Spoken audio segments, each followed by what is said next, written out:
दोस्तों, कैसे हैं आप सबका हमारे YouTube चैनल पर बहुत बहुत स्वागत है। दोस्तों, हमारी आज की कॉमिक्स है राजसी तलवार, जो कि बाकेलाल सीरीज की है। तो चलिए दोस्तों, शुरू करते हैं। बाकेलाल की जिंदगी षड्यंत्रों के ताने बाने बुनने में ही गुजरी जा रही है, लेकिन पता नहीं कब होगा बाकेलाल का ये स्वप्न पूरा। बोलो महाराज बाकेलाल की जय। मेरे राज्य में भीख मांगना मना है। इस भिखारी को उठाकर विशालगढ़ के बाहर फेंक दो। एक स्वर्ण मुद्रा का प्रश्न है महाराज। बू। बाकीलाल चौंक कर जाग गया। ओह, ये तो स्वप्न था। ये तो मैं स्वप्न देख रहा था। मेरा यह स्वप्न कब सच्चा होगा? वो। और जल्द ही गहरी निद्रा में चला गया। बाकीलाल बचाओ, मोटे को मेरा पालतू शेर खा गया। जंगल का राजा मेरा शेर और विशालगढ़ का राजा बब्बर शेर यानी मैं। बाकीलाल चौंक कर उठ बैठा। ओह, ये मैं फिर से स्वप्न देख रहा था। मेरा यह स्वप्न कब पूरा होगा? भूख। और फिर से एक गहरी नींद में चला गया बाकीलाल। हाथी मेरे साथ ही कुचल डाल मेरे शत्रु। आह किडम। मोटा मर गया, मोटा मर गया। धड़ाम से बाकीलाल अपने बिस्तर से नीचे गिर गया। आह, क्या मैं फिर से स्वप्न देख रहा था? वो, किंतु मुझे आज बार बार इस मनहूस मुच्छड़ के मृत्यु के स्वप्न क्यों आ रहे हैं? रहस्य पास ही मौजूद था। ये कमाल है मेरा यानी स्वप्नासुर का। मेरे हाथ में है स्वप्न बुन। ये स्वप्न बुन कोई भी स्वप्न बुन सकता है और जिसे चाहे दिखा सकता है, जैसे मैं अभी बाकीलाल को दिखाए एक के बाद कई स्वप्न। ये मेरा शस्त्र भी है, जिसकी मदद से मुझे हासिल करनी है राजसी तलवार। ही। और रात अभी बाकी है। महाराज, मैं आपके लिए शानदार उपहार लेकर आया हूँ। तोहफा लेकर आया हूँ। तोहफा? सेनापति, इसे खोलो।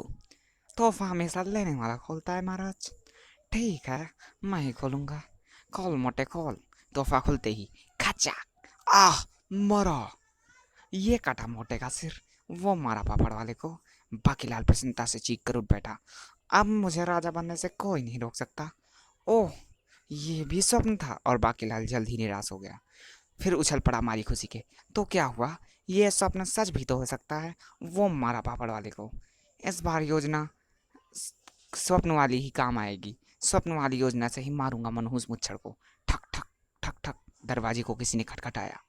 लेकिन ये सुबह सुबह कौन आ गया? तभी विक्रम सिंह ने बाकीलाल को बुलावा भेजा। ओ बाकीलाल।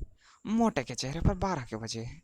बाकीलाल, रात को मैंने स्वप्न में देखा कि राजसी तलवार के पंख उगाए हैं और वो उड़कर कहीं जा रही है। इस स्वप्न का अर्थ कहीं ये तो नहीं महाराज कि तलवार चोरी होने वाली है? महाराज, मेरे सपने छोड़कर दूसरे सपने सच नहीं होते। इस राजसी तलवार को फर्श से निकालना मुश्किल है। और फिर महल के चारों ओर सैनिकों का पहरा है।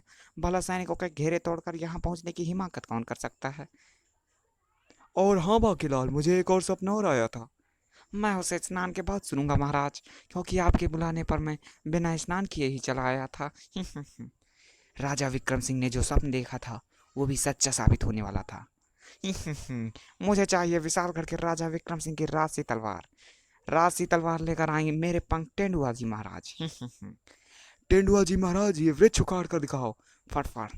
और उखाड़ दिया तेंदुआ जी महाराज ने। ये तो मेरे बाएं हाथ का कमाल है। हा हा हा, मुझे यकीन हो गया तू राजसी तलवार ला सकता है। चल, मुझे राजा विक्रम सिंह के महल में लेकर चल। वही मिलेगी मुझे राजसी तलवार। आज हासिल करके ही रहेगा राक्षस पंख के तू राजसी तलवार को। ही। बाकीलाल भी राज सिंहासन प्राप्त करने की योजना बुन चुका था। इस बार मेरी योजना से मुच्छड़ अपनी गर्दन नहीं बचा पाएगा। अरे बाकीलाल, आओ आओ। तुम्हारे हाथ में क्या है? तोहफा महाराज, तोहफा। तोहफा? क्या यह मेरे लिए है? हाँ महाराज, आज तक मैंने आपको कुछ भी तोहफा नहीं दिया, तो सोचा दे दूं। एकाएक क्रोधित हो उठे विक्रम सिंह। बाकीलाल, मुझे पता है इसमें क्या है। मैं तुम्हें जिस स्वप्न के बारे में बताने जा रहा था वो यही था कि तुम मुझे तोहफा देने आते हो, लेकिन जैसे ही तोहफा खुलता है उसमें जे एक लचकदार शस्त्र निकलता है और मेरी गर्दन कट जाती है और सिर अलग होकर भूमि पर गिरता है। हम दोनों को एक जैसे स्वप्न कैसे आ गए? लेकिन अब क्या होगा? मच्छर को तो संदेह हो गया, अब ये उपहार नहीं लेगा वो। किंतु बाकेलाल, हम तुम्हारे ये उपहार लेने से इनकार नहीं कर रहे। शर्त यह है कि उपहार तुम खोलोगे। मैं वो मर गए बेटे बाके। तभी भड़ाक, ही, मेरा नाम राक्षस पंकेतु है, राजा विक्रम सिंह। मैं राजसी तलवार लेने आया हूँ। जल्दी बता कहाँ है राजसी तलवार, वरना टेंडुआ जी महाराज तुझे पीट पीट कर निकाल देंगे तेरा दम। फट फट फट फट, जल्दी बता जल्दी। बेटे बाके, इस राक्षस पंकेतु को राजसी तलवार चाहिए। मोटा भी पिट रहा है, जब थक जाएगा तो उसे पता पता ही देगा। मैं ऐसा उपहार राजा को क्यों देने आया था? जब राजा को मेरे पास इसका जवाब नहीं मिलेगा तो वो मेरी मंशा समझ जाएंगे। बाकेलाल, तुम मेरी मदद करने की चेष्टा बिल्कुल मत करना, मैं तुम्हारी मंशा समझ गया। बेटे बाके, तेरे जान तो खतरे में है, अब तुझे ये उपहार ही बेचा सकता है। ठहरो पंकेतु, महाराज को नीचे गिरने से रोको। मैं तुम्हें बतलाता हूँ राजसी तलवार कहाँ है। आओ, तुम्हें वहां लेकर चलता हूँ। तेंदुआ जी महाराज को लेकर मेरे पीछे आओ। वो है राजसी तलवार, वाह।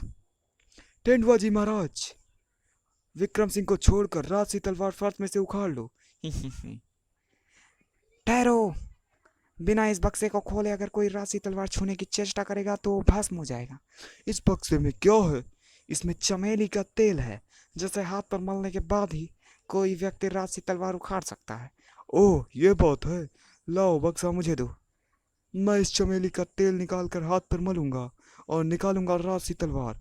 आहा हा। और जैसे ही पंकेतु ने खोला बक्सा, खच्चा, पंकेतु के मरते ही तेंदुआ जी महाराज चलकर भस्म हो गए। तेंदुआ जी महाराज का भी काम तमाम हो गया। देखिए महाराज, ये उपहार मैं इसी उद्देश्य से लाया था, और आप पता नहीं मुझ पर क्या क्या इल्जाम लगाए जा रहे थे। किंतु बाकेलाल, मैंने जो स्वप्न में देखा था वही कहा। अगर तुम्हारा उद्देश्य सही था तो फिर सपने में मेरा सिर क्यों कटा? वो इसीलिए महाराज, ताकि कहीं मेरे उपहार देने से आप उसे खोल ना दें। दरअसल उपहार देना तो एक मजाक था। वास्तव में पंकेतु की मृत्यु किसी लचकदार झटकेदार अस्त्र से ही हो सकती थी, इसीलिए मैं ऐसा शस्त्र बना कर लाया था। ओह, तो ये बात थी बाकी। और दोस्तों, इसी के साथ इस कॉमिक्स का पहला भाग समाप्त होता है।